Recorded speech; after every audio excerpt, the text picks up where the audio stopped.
Mike's Daily Podcast. Hi, it's Mike Matthews, and I have the Basil Snore microphone on. Perhaps you will hear him snoring during the show. Mike's Daily Podcast. Well, there you go. Hey, snoring there. And snoring in the background. If you dare, you can hear it. Sort of. In the background, I'm Mike Matthews. Welcome to my show. It's Cafe Anyway, where we're at. And I'm making the sound. And I just woke up Basil, and he's like not snoring anymore. Darn. Mike's Daily Podcast. I am happy you are here because it is my day off tomorrow, so it's kind of a Friday today in the middle of the week. Mike's And I like that. Daily We need that Podcast. to keep from going insane. But hey, here's the real reason. My company does this thing where you max out your vacation time. And once you max out, you don't earn any more vacation time. And I did that for 2 months. The months of October and November. So no more of that, por favor. And no more of the smog situation. I wish. But no, because unfortunately, the people, the mechanics that said he could fix it, he can't fix it. And my lovely lady friend took the car to the mechanics today. And then she forgot to go back in time before the place closed. So now she's without my car. I'm without my car. We're carless. We are a Bay Area couple with no car, is what it is. Thankfully, we got other ways to get around in the Bay Area. And thankfully, there's a bus that seems to go by Cafe Anyway every couple of minutes. So that's fine, too. And then, the thing that's really fine is that the cavities that got scraped away out of my teeth yesterday. And here's today's podcast picture. Well, the happy thing about that is that, oh, hey, I think it's the gal we just heard from, Ariel. I think it's her birthday, or was her birthday recently. So happy birthday out to Ariel. But what I was really going to say was that they scrape out the cavity and then they put the filling stuff in there. And it was very sensitive last night. It was hurting me. And I'm thinking, is this how it's going to be forever with my teeth? But thankfully today, hallelujah, it has stopped. It has healed a little bit, I guess. I was always told that teeth don't heal. And Basil is saying, no, that's, whoever said that's full of crap. And because Basil's a dentist. And he's wide awake, despite snoring earlier. Earlier part of the show made him snore, but this part is good. Okay, good. So there we go. I heard somebody say that about teeth. Oh, you'll never, they don't heal, they just fall out. So get a good dentist today. Go see your dentist today. And it's all about that now, this time of year, because everybody's got a little bit of, a couple of weeks left. Then their dentists take off for the holidays, and you lose out on that insurance. You get your one deductible per year or whatever that you can get like $50 off. Wait, is that how the rules go?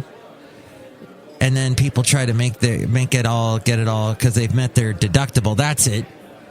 They've met the deductible, and so they want to get all the good prices before the end of the year. Something like that. So the point is that I am pretty burnt out, period. And I owe a bit of an apology to Oliver Stone. I went and watched his stupid history thing, the secret history or little known history, whatever it's called, that's on Netflix. And my lovely lady friend told me about it. She said, hey, it's amazing because, well, it turns out Harry Truman was this jerk and la-da-da and dee-da-dee and Russia wasn't that bad. And I'm like, wait, what kind of communist stuff is this? Propaganda. So I go and I watch it, and it turns out what really Oliver Stone is saying is that a big part of winning World War II involved the Russians coming at Germany from the east border. And we were coming at them from the west border. And, I'm simplifying greatly. But in other words, Russia did a whole bunch on that side, that other side of Germany. And Germany went after Russia like big time, like was close to Moscow. Millions of people died. That's the one thing about watching this documentary. It's true. The images you're seeing are true, but they're also taken out of context. He throws a lot of this imagery at you. It's just him doing the narration. It's not like a Ken Burns documentary where you got several historians talking. You've got the head narrator guy, usually Peter Coyote. And then you've got actors portraying reading what people actually said, or reading old letters or whatever. Oliver Stone is pretty much reading it all. He does have some voice actors doing some things.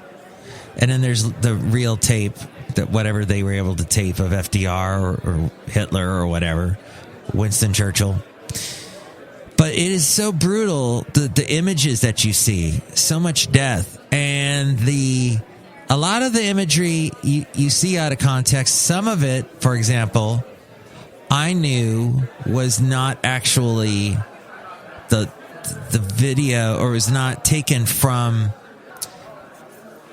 people being. It was actually from movies. It wasn't from documentary movies, but people with actors recreating scenes with actors. So what you thought was someone who was actually dead was actually an actor playing dead.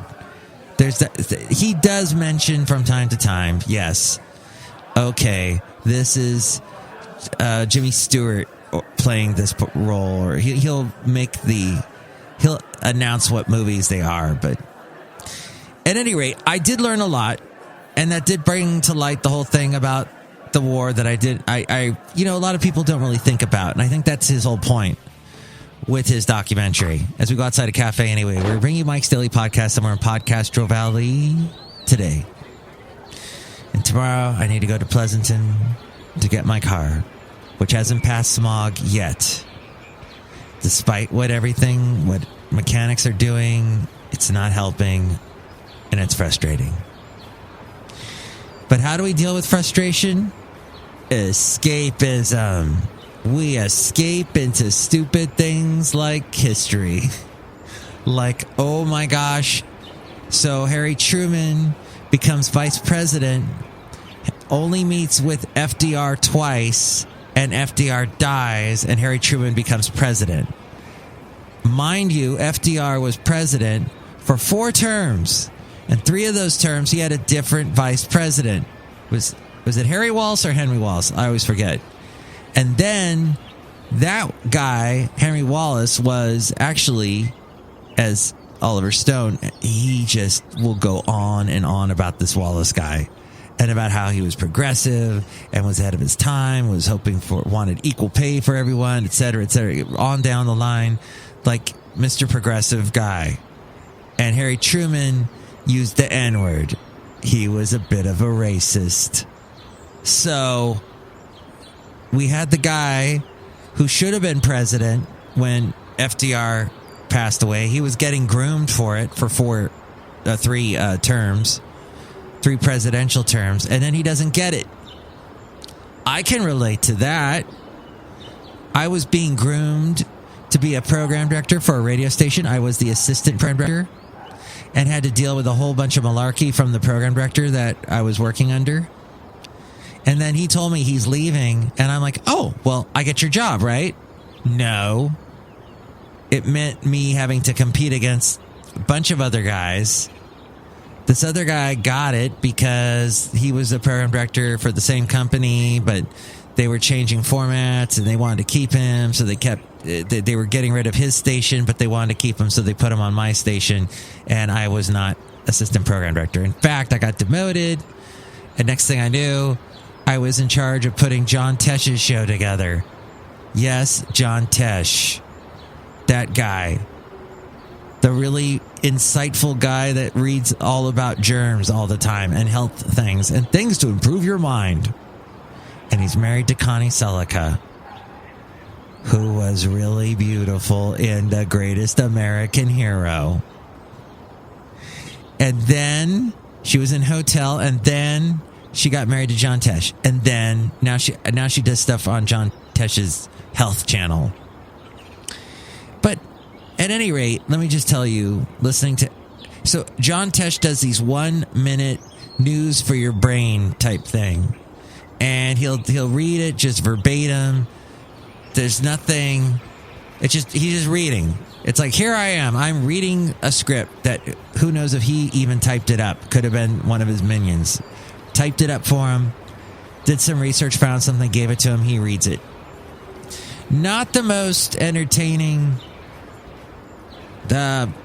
stuff ever.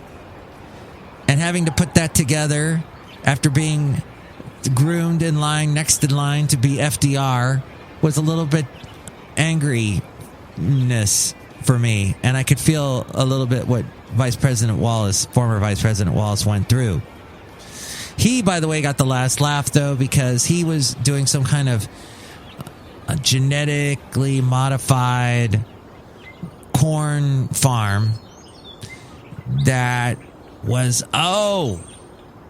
what's the whole story behind that? Now I don't remember. Now you got to go watch that stupid Oliver Stone documentary to find out what it is. But apparently, because it had something to do with he was all about getting more people into science. Not that weren't just white. It seemed like it was all just a bunch of white people that were into science. And one of these students that he had gotten into science was brilliant with corn and trying to make better crops for farmers. And so this Wallace guy apparently got that, used it with his farm, and then he got rich off of that. And then he sold it to Monsanto. Now, I think there are some negative things to say about Monsanto. Haven't they done this thing where anything you do with any of their stuff, like if you get a seed that came from a seed that like way back from Monsanto, and you use it to plant crops, they come after you and litigate. They like sue you for using anything that hints of their product. That, and they do all kinds of stuff that's genetically modified, from what I heard. Okay. And then I have to correct myself because after watching the Oliver... Oh, yeah, so he sold it to Monsanto and made a lot of money. Not that that's a good... In the end, such a progressive guy selling out to a company that has angered progressives since. It's a wee bit ironic. But here, back to a former podcast, I may have gotten my facts wrong. Because this shows 1953. That's the FF episode. But in a former episode, I think we were talking about 1941, and I mentioned the Japanese, and they bombed and burned Pearl Harbor. And I was trying to remember who surrendered first in World War II. And for some reason, I thought it was the Japanese. But, that is so wrong. So wrong. The Germans surrendered first. And then it was the Japanese. And then, another interesting thing about Russia, it was Russia coming down to finally, because now they didn't have to worry about Germany anymore. They were on their way to bomb the heck out of Japan. And that is what they say in this Oliver Stone thing really got Japan to surrender. Because bombing their cities, even with atom bombs, they still were like, we're not going to surrender. Even though we bombed 2 of their cities with atom bombs and a hydrogen bomb. And then, I think that's about all the facts I want to throw at you, but it's fascinating to me that, there is some things we don't know that are below the surface. And is Oliver Stone is what he is saying completely true? I don't know. I haven't verified it all. But it is fascinating to me, and it's fascinating that I don't think we should remember history, and we should we should see the true history. We shouldn't bury the facts just because they don't make a good story. And we should see beyond the blindness, that we as a society create we accept something, but maybe there was other stuff going on. And we're constantly uncovering stuff. And I don't want to revise history with the stuff that isn't true. So getting to the truth is important. And getting to the end of things, like this podcast, I know you want me to get to the end. And I want to get to the end of the stupid smog saga. It's locked up at the mechanics right now because my lovely lady friend thought they closed at 6, but they actually closed at 5. So it's just life saying, Mike, this is never going to end. And I guess you have to accept some things that are never going to end too. It's all about accepting stuff. Hey, there's a really funny song I heard. It's called LPs. I want to read this one part from it. A total junkie for the LPs. That's the albums, vinyl. And nothing in the world was going to help me. You'd see me quit no sooner than see hell freeze. And there was nothing like the thrill of getting lucky. I'd be flying 5 sheets to the breeze. Because the world was still in wash in LPs. And I still had the disease for LPs. Nowadays, that stuff is so expensive, I don't bother to try. Everything's reissued, and plus everything is priced really high. The field's overcrowded, it's impossible to get a good fix. So I walk right past the used records and flip through the used compact discs. Yeah, nowadays it's mostly CDs. No one wants to keep them, so there's plenty. Folk and punk and prog and bluegrass and rap and indie. Bonus tracks and liner notes are empty as long as I could still make a good discovery. I still got that music hunger disease, that disease I caught from LPs when they were dirt cheap in the 1990s. That's a brilliant song. And you're probably asking, Mike, who is singing it? And I'm going to tell you it's Jeffrey Lewis and the Voltage. Jeffrey Lewis and the Voltage. Look who's out here outside a cafe anyway, located somewhere in Podcastro Valley, the last place on earth right now. Hello, Michael Masters, Madame Rootabega. And that song sounds very funny. Oh. Madam, did you hear Basil snoring at all? Yes, it was very nice and soothing. Oh. Did you also enjoy hearing me rant about history? Yes. And you've been alive for most of history, right? Because you're like immortal? Yes. And you go and see all of Oliver Stone's movies because they're really good? No. Okay. And look who else is here. Hello there, Mike. This is Valentino, the barking attendant. And this is Bison Bentley. Do you know that? Mike, you haven't told us what the podcast picture is there. Yeah, the podcast picture. Do you know it? I haven't told you yet? No, the podcast picture there. Yeah, the podcast picture. Do you know it? Okay, the podcast picture my lovely lady friend took. She was in Pleasanton today. As she was waiting for the mechanic to fix the thing. Car, can't stop talking about it. Anyway, you can see this lovely picture at MikesDailyPodcast.com. Tell all your friends about it. The wonderful website, MikesDailyPodcast.com, and go there now. And you can also call me and tell me what you think about all these crazy ordeals that I had to go through today. 336MM Daily. That's 3 plus 3 equals 6. MM as in Mike Matthews Daily. As in what this podcast will try to be and probably won't be. Because tomorrow on my day off, I am not going to do a podcast. I have to be honest. And I had a day off on Sunday. And yesterday was crazy. So, I was so tired. I got home. And it just hit me. Just all this craziness I had to deal with. You know what? I just cannot deal. A lot of my job is troubleshooting. But when you're waiting for people on the other end to troubleshoot on their end and they don't. And it's all these frustrating people who can't solve stuff.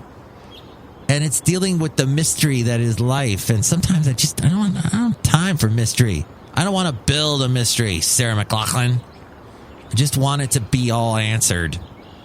Oh, but Mike, the answer, my friend, is blowing in the wind. So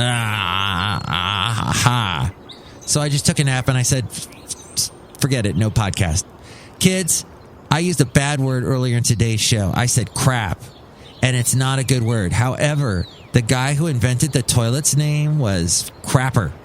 So laugh about that, will you? And share that bit of history knowledge with your parents. They'll be amazed. But don't go watch the Oliver Stone movie. It'll make you depressed. Watch it when you're older and you've had a bit of history in school that was completely wrong and misleading, because that's the whole reason Oliver Stone did the movie, was because he heard what his kids were learning at school, and he's like, no, I'm going to revise what they're... What kind of parent is that? My dad's Oliver Stone. He doesn't think anything you're teaching is true, so he did like 80 documentaries to correct you and stuff. That's what it is, I guess. All right, so enjoy the rest of your day, and thanks for listening to the podcast, and have fun living your marvelous mystery. Mike's Daily Podcast is written and produced and performed by Mike Matthews. His podcast is super easy to find. Download or listen to his show and read his blog at MikesDailyPodcast.com. Email Mike now at MikesDailyPodcast@gmail.com. See you tomorrow. Bye!